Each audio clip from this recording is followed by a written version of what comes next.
Welcome, everyone. Today, we are stepping into the Supreme Courtroom to discuss the most delicate balancing act in the world, Indian federalism.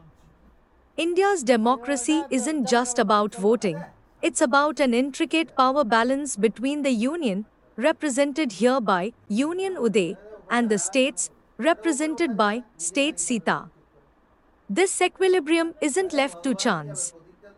It is actively protected by the basic structure doctrine. This doctrine acts as the immovable foundation upon which Justice Nyaya stands, preventing central overreach and ensuring that regional autonomy isn't just a promise, but a reality. Let's dive into how this machine works. First, we need to understand what kind of federation we are. Unlike the USA, which is a true federation born from shared sovereignty, India is unique. Article 1 defines India as a union of states. Legal reality check: states cannot secede. The union is indestructible, but state boundaries can be changed by parliament. This has led to an academic debate. KC were famously called us quasi federal, essentially a unitary state with subsidiary federal features. Granville Austin, on the other hand, called it cooperative federalism, designed to hold together our pluralist mosaic. Think of the union as the umbrella, providing emergency provisions and residuary powers that cover the states during a storm. Every great building needs pillars. Our Supreme Constitution rests on five. Division of powers: competencies are split into 100 union subjects, 61 state subjects, and 52 concurrent subjects. Written constitution: a detailed 395 article bedrock that prevents arbitrary governance. Rigidity: you can't just change federal rules on a whim, amendments require ratification by at least half the states. Constitutional supremacy: the constitution is the ultimate sovereign, not the parliament. Independent judiciary: the Supreme Court acts as the impartial umpire, blowing the whistle if anyone steps out of bounds.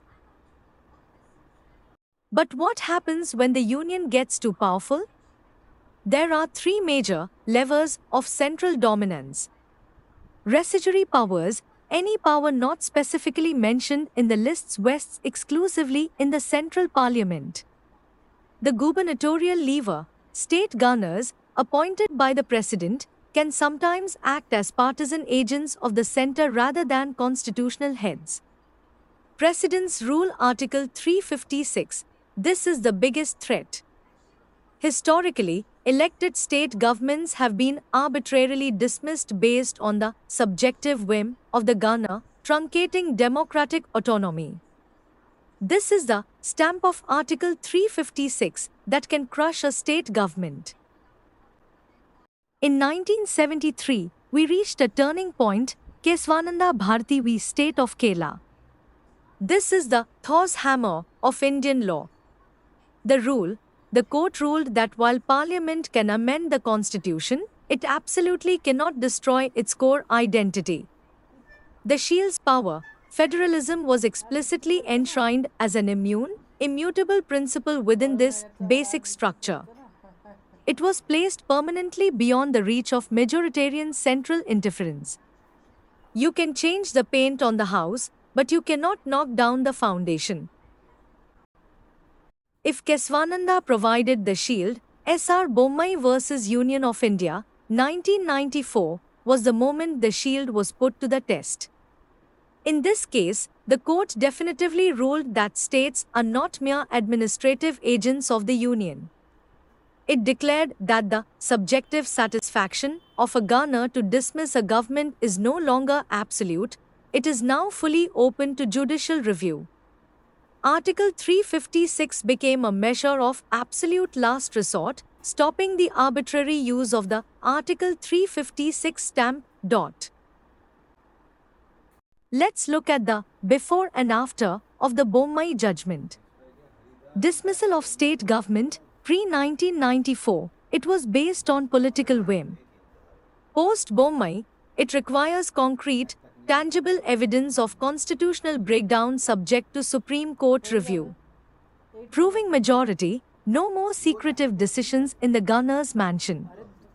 Now, mandatory floor tests must be conducted openly in the Legislative Assembly. Secular boundaries, secularism was elevated to the basic structure. Any state promoting a specific religion now faces constitutional dismissal. Natural law dictates that our rules must harmonize with higher ethical standards. The secular mandate is a perfect example. By linking secularism to the basic structure in Bommai, the court ruled that the Indian state must remain a neutral and inclusive entity. A religious bias by a state government isn't just bad politics, it's a fundamental constitutional breach that warrants intervention to protect our pluralist mosaic. Federalism isn't just about politics, it's about the wallet. The 101st Amendment brought the GST. This was a transformative shift where states surrendered their independent indirect taxation powers for a destination-based tax system. Voting power, the GST Council requires a 75% majority. The veto, the union holds 33.3%, which gives it an effective veto, while states collectively hold 66.7%.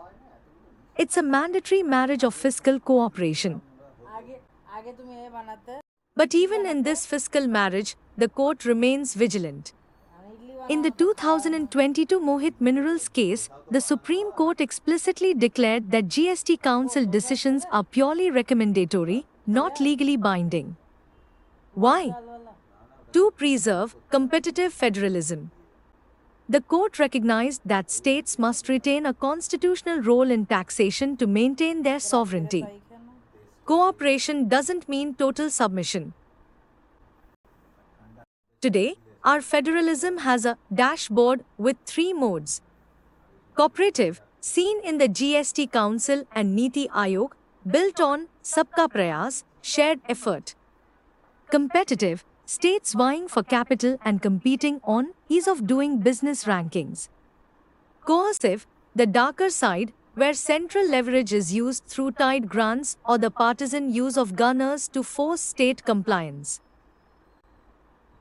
How do we compare globally? USA, strong anti-commandeering doctrine protecting subnational autonomy. Canada, asymmetrical federalism designed to protect distinct cultural identities like Quebec. Germany, cooperative federalism where states directly participate in federal legislation. India, we are sui generis, unique. We have a deliberate centralizing bias, but we rely entirely on judicial, basic structure, review to prevent that bias from turning into total domination. Think of the Constitution not as a book, but as a dynamic machine. The Supreme Court doesn't dictate policy, it regulates the friction between the gears of central power and state autonomy. It ensures that the union's centralizing tendency doesn't grind state autonomy into dust, thereby enforcing Sabka Prayas and keeping the democratic engine running. In conclusion, federalism in India is a living tree. It is permanently locked into our unamendable basic structure, immune to majoritarian dismantling. However, this transition from a quasi-federal origin to a cooperative modern state requires constant, vigilant judicial guardianship. Ultimately, our democracy survives not through forced central dominance, but through protected, constitutionally mandated pluralism. Don't forget to hit like and subscribe for more deep dives into the law.